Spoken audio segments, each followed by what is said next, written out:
나눔가족 여러분 반갑습니다. 오늘 말씀은 어린아이와 부자 청년이 등장합니다. 각각 다른 사건으로 보여지지만 이 두 사건은 하나님 나라에 들어가는 일, 곧 영생을 얻는 일과 연결되어 있죠.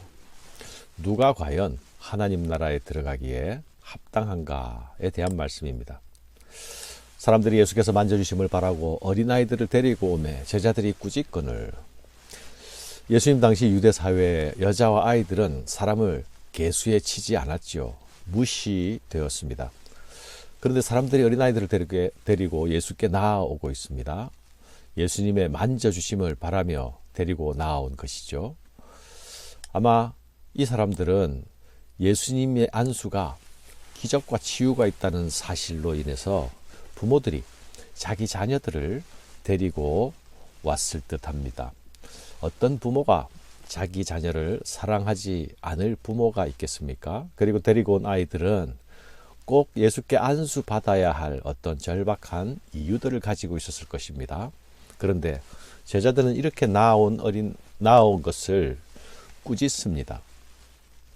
제자들은 아이들은 하나님 나라에 아무런 도움이 되지 않는다고 생각했을 것 같습니다. 이런 제자들의 사고방식은 세상이 아이들을 대하는 방식과 아주 유사합니다. 그러나 예수님은 역시 세상과 다른 방식으로 아이를 대하십니다. 예수님은 하나님 나라가 바로 이런 자들의 것이라 말씀하십니다. 예수께서 보시고 노하시어 이르시되 어린 아이들이 내게 오는 것을 용납하고 금하지 말라. 하나님의 나라가 이런 자의 것이니라. 하나님 나라가 이런 자의 것이란 말씀은 무슨 뜻입니까? 아무런 법적 권리도 아무런 보호도 받지 못하는 그런 사회에서 어린아이는 오직 부모에만 의지하고 살 수밖에 없습니다. 이런 상황은 문명사회인 오늘날도 마찬가지이긴 합니다. 어린아이들은 스스로를 보호할 수 없기에 상대적으로 부모에게 절대적으로 의존합니다. 하지만 부모에게만 의존한다고 해서 어린아이들이 부족함을 느끼는 것은 아니죠. 어린 자녀들은 부모와 함께 하기만 하면 세상에 무서울 것도 없고 세상에 다른 필요도 없습니다. 부모가 부모의 얼굴이 앞에 있으면 되고 그 부모를 절대적으로 믿고 신뢰합니다. 내가 진실로 너에게 이르노니 누구든지 하나님 나라를 이런 아이와 같이 받들지 않는 자는 결단코 그곳에 들어가지 못하리라 하시고 그 어린 아이들을 안고 그들 위해 안수하시고 축복하시니라. 사랑하는 여러분, 하나님 나라는 어린 아이와 같은 절대 의존적 믿음을 가지고 들어가는 나라입니다. 부모의 손을 잡고 있으면 세상에 아무것도 두려울 것이 없는 어린 아이처럼 하나님의 손을 잡고 갈 때 세상에서 아무런 두려움을 가지지 않는 자들이 하나님 나라에 적합한 자들입니다. 그래서 예수님은 말씀하십니다. 누구든지 하나님 나라를 어린아이와 같이 받들지 않는 자는 결단코 그곳에 들어가지 못하리라. 하나님 나라가 모든 어린아이들의 것이다 라는 말씀은 아니죠. 어린아이들에게도 어른들과 동일한 죄성이 있죠. 어린아이들에게는 어린아이들 특유의 연약함이 있고 미성숙이 있지 않습니까? 그러나 어린아이가 절대적으로 부모를 신뢰하고 절대적으로 부모를 의존하는 그런 순수하고 절대 의존적인 믿음, 그것이 하나님 나라에 들어가는 길이다. 그 믿음으로, 그 마음으로 하나님 나라를 대하는 자들이 하나님 나라의 주인공이 될 것이라 말씀하시는 것입니다. 상대적으로 자기 주장이 있고 자기를 신뢰하고 자기의를 가진 자들, 그런 자들은 예수 그리스도를 전적으로 의뢰하기가 힘듭니다. 하나님 나라에 들어가기가 힘든 것이죠. 예수님 앞에서 우리 모두는 어린아이와 같이 되어야 할 것입니다. 예수를 따르는 제자는 예수 앞에 어린아이가 되어야 하고 성도는 이 어린아이처럼 예수를 믿고 사랑하는 사람들이어야 함을 기억하십시다. 장면은 전환됩니다. 한 사람이 길에서 예수께 나와서 어떻게 하면 영생을 얻을 수 있겠냐 질문합니다. 이 한 사람을 마태는 그가 청년이었다 보도하고 누가는 그가 관원이었다 보도합니다. 이 사람은 재력으로는 부자이면서 동시에 젊은 관원이었습니다.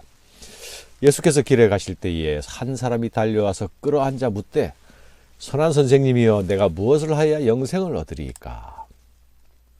이 청년의 질문은 바리새인들과 다른 순수하고 진지한 질문입니다. 그는 길 위에서 예수께로 달려와서 무릎을 꿇고 질문합니다.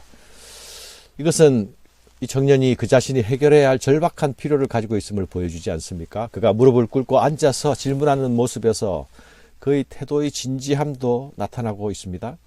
그가 예수를 선한 선생님이라고 부르고 있죠. 그가 예수님을 향하여 존경심을 가지고 질문하고 있음을 보여줍니다. 그가 가진 절박하고 뜨거운 관심사는 무엇입니까? 내가 무엇을 하여야 영생을 얻으리이까? 이 청년은 영적 관심사에 몰두하고 있었습니다. 그는 구도자였습니다.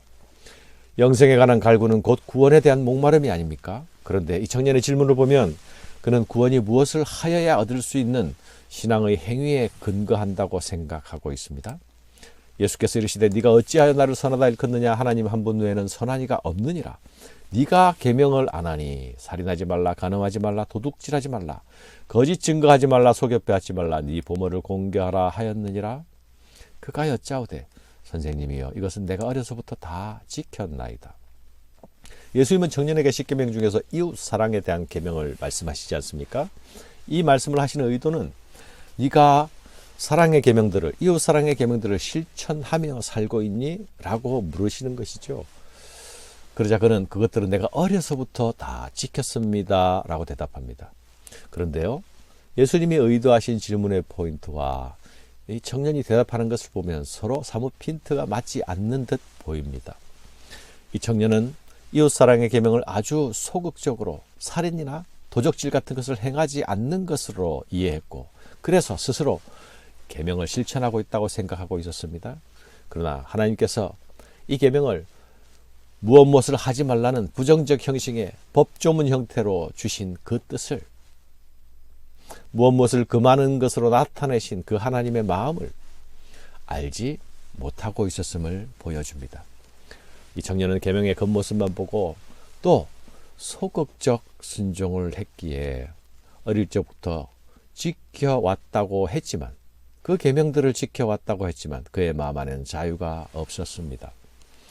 하나님 안에서 거하는 평화가 없었습니다. 그 법을 주시는 하나님의 마음을 읽고 그 마음을 따라 살아가는 적극적이고 살아있는 순종과 신앙이 없었던 것입니다. 예수님은 바로 이 지점을 지적하고 드러내어 주십니다. 예수께서 그를 보시고 사랑하사 이르시되 네게 아직도 한 가지 부족한 것이 있으니 가서 네게 있는 것을 다 팔아 가난한 자들에게 주라. 그리하면 하늘에서 보화가 네게 있으리라. 그리고 와서 나를 따르라 하시니 그 사람은 재물이 많은 고로 이 말씀으로 인하여 슬픈 기색을 띠고 근심하며 가니라. 사랑하는 여러분, 좋은 자질을 가진 한 청년이 진지한 태도로 예수께 나왔지만 결국 슬픔과 근심을 가지고 돌아갑니다. 길 위에서 만난 만남은 해피엔딩이 되지 못하고 슬픈 결말로 끝납니다. 그가 가진 궁극적 문제를 가지고 예수께로 나온 것은 정말 잘한 일이 아닙니까? 예수님만이 영생에 관한 길을 알려주실 수 있는 분이 아닙니까? 그러다 그는 예수님을 만났지만 예수님께서 제시하는 길을 들었지만 영생으로 가는 길을 들었지만 그것이 그에게 구원이 되지 못했습니다. 구원이 아니라 오히려 슬픔과 근심이 되어버렸습니다. 네게 있는 것을 다 팔아 가난한 자에게 주라. 그리고 나를 따르라 하시는 예수님의 말씀은 자신이 진정 사랑하고 절대로 포기할 수 없는 것이 무엇인지 스스로를 돌아보게 했습니다. 하나님인지 재물인지 하나님 나라인지 부인지 진정으로 하나님을 사랑하는 자 그가 영생을 얻을 것입니다. 진정으로 하나님 나라를 구하는 자, 그가 영생을 소유하게 될 것입니다. 예수님께서 이 말씀을 주신 이유는 청년을 절망에 빠뜨리기 위함이 아니죠. 예수께서 그를 보시고 사랑하사 말씀하셨다 기록하고 있지 않습니까? 그러나 예수님의 사랑의 조언조차도 그에게는 도움이 될 수 없었습니다. 왜입니까? 영생의 길이 제시되지만 그는 결코 그 길을 택할 수가 없습니다. 왜입니까? 예수님의 말씀을 듣고 그는 자신이 가진 재물과 하늘의 보화를 수평저울에 꼼꼼하게 달아보았을 것입니다. 그리고 그의 판단에는 자신이 가진 재물이 하늘의 보화보다 더 귀하고 더 무거운 것이었습니다. 포기할 수 없는 것이었습니다. 사랑하는 여러분, 재물에 대하여 부여했던 이 청년은 그의 진지하고 뜨거운 관심에도 불구하고 하나님에 대해서는 가난해졌습니다. 영생의 길로부터 돌아섰습니다. 예수를 따르는 일을 포기합니다. 사랑하는 여러분, 예수를 따르는 자들은 오직 선하신 하나님 한 분만으로 부요할 수 있는 자들임을 기억해야 하겠습니다. 하나님보다 더 소중한 그 무엇을 가진 채로는, 그것을 손에 움켜쥔 채로는 결코 예수를 바로 쫓을 수가 없음을 기억합시다. 청년은 길 위에서 영생의 길로 갈아탈 수 있는 기회를 스스로 버렸습니다. 그러나 그는 예수를 따르는 제자들이 모든 것을 버리고 예수를 쫓은 것을 알지 못합니다. 그는 너무도 재물이 소중했기에 예수를 택하는 것 선택할 수 없었습니다. 전도 유망해 보이는 참한 한 청년이 예수 앞에서 슬픔과 근심을 가지고 돌아가는 모습, 이 모습이야말로 세상에서 가장 슬픈 그림이 아닙니까? 감사합니다.